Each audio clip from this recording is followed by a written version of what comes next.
పెట్టడం ముఖ్య ఉద్దేశం నిజంగా జగన్కి ఉత్తరాంధ్రపై ప్రేమ ఉంటే విశాఖ నుంచి పోటీ చేయమని చెప్పి తెలుగుదేశం డిమాండ్ చేస్తాం. ఈరోజు ఉత్తరాంధ్ర అభివృద్ధి కేంద్రం అని చెప్పి ఉత్తరాంధ్ర పూర్తిగా నాశనం చేశారు. మనం చూసిన ఋషికొండలో 500 కోట్ల రూపాయలు పెట్టి ప్రజాధనాన్ని దుర్వినియోగం చేశారు. నేను డెఫినెట్గా జగన్మోహన్ రెడ్డి పైన సెక్షన్ 124A, సెక్షన్ 409, సెక్షన్ 420 పెట్టిస్తాం. ఆయన జైల్లో పెట్టిస్తామని చేస్తాం. మరి ఈ ముఖ్యమంత్రి గారికి పరిపాలించే నైతిక హక్కు లేదు. ఎందుకంటే ఒక పిచ్చోడి చేతిలో రాయేస్తే ఎలాగుంటుందో మనం చూసాం పరిపాలన. ఈ రోజు ముఖ్యమంత్రి గారు ఈ 4 సంవత్సరాలు ఏం పీకేవంటే ఏమీ పేకల రాష్ట్రం పూర్తిగా సర్వనాశనం చేశారు. ఇవాళ ఆంధ్రప్రదేశ్ రాష్ట్రంలో 30,000 మంది మిస్ అయ్యారంటే నిజంగా ఇది సిగ్గుతో తలదించుకోవాలి. మాట్లాడితే నా ఎస్సీ, నా ఎస్టీ, నా బీసీ, నా మైనారిటీ అంటాం. ఏం చేసి అడుగుతాను. ఈ రోజు 56 కార్పొరేషన్లు పెట్టి బీసీ కార్పొరేషన్లు ఏ బీసీ కార్పొరేషన్ న్యాయం చేసి అడుగుతాను.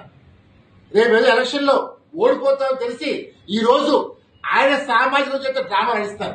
నిజంగా ఆల రామకృష్ణారెడ్డి రాజీనామా ఇది ఒక పెద్ద డ్రామా, కేవలం డ్రామా నడుస్తున్నారు.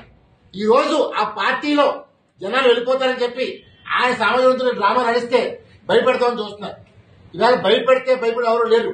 ఇవాళ సైకో దగ్గర వద్దు ఇంకే పార్టీ రాజానికి జనాలు డిసైడ్ అయిపోయారు. రేపు రాష్ట్రంలో ఈ పార్టీ ఖాళీ కాబోతుంది. రేపు ఆయన బతకడానికి ఇంకా చాలా బయట రాబోతున్నారు. మేము ఒకటే పిలిపిస్తాం, ప్రజలారా మేలుకోండి. ఇప్పటికైనా ఈ రాష్ట్రం బాగుపడాలన్నా ముందుకెళ్లాలన్నా అది చంద్రబాబు సాధ్యం. చంద్రబాబు బలపరుస్తాం. ఇంకో 5 years ఆయన పిలిచి ఆంధ్రప్రదేశ్ రాష్ట్రాన్ని భారతదేశంలో అగ్రసం నిలబెడదాం. మనం గతంలో చేసిన తప్పు మళ్ళీ ఇంకోసారి చేయొద్దు. ఈ రాష్ట్రం కోసం, తెలుగు జాతి కోసం ఈ రోజు తెలుగుదేశం చేసే యుద్ధం నా కోసమో చంద్రబాబు కోసం పవన్ కళ్యాణ్ కాదు, తెలుగు జాతి కోసం. ఈ తెలుగు జాతికి చంద్రబాబు పవన్ కళ్యాణ్ కావాలి. ఇవాళ రేపు వచ్చే ఎలక్షన్లో కూడా 170కి 170 స్థానాలు టీడీపీ జనసేన గెలవబోతుంది. ఇవాళ ఈ గెలుపు ఎవరు ఆపలేదు. కేవలం జగన్మోహన్ రెడ్డి గారు డ్రామాలు ఆడుతూ ఈ రాష్ట్రాన్ని ఏదో మేము ఉద్ధరించేసామని చెప్పడం కోసం ఇవాళ బీసీ కార్డు తీసుకురాబోతున్నారు. రేపు నిజంగా మంగళగిరిలో లోకేష్ గెలుస్తారని చెప్పి ఆడను తప్పిస్తే ఆవిడ బీసీని పెడితే ఓ డ్రామా ఆడదామని చెప్పి చేస్తున్న ప్రయత్నమే జగన్మోహన్ రెడ్డి గారు. ఈ డ్రామాలు ఎవరు అందరూ చూస్తున్నారు. అందువల్ల రేపు చంద్రబాబు నాయుడు గారు జైలు తర్వాత వచ్చిందా రేపు 28ని యువగలం ముగింపు సభలో పాల్గొపోతారు. ఆంధ్రప్రదేశ్ రాష్ట్రం నుంచి 5 లక్షలు కాదు 10 లక్షల మంది రాబోతున్నారు.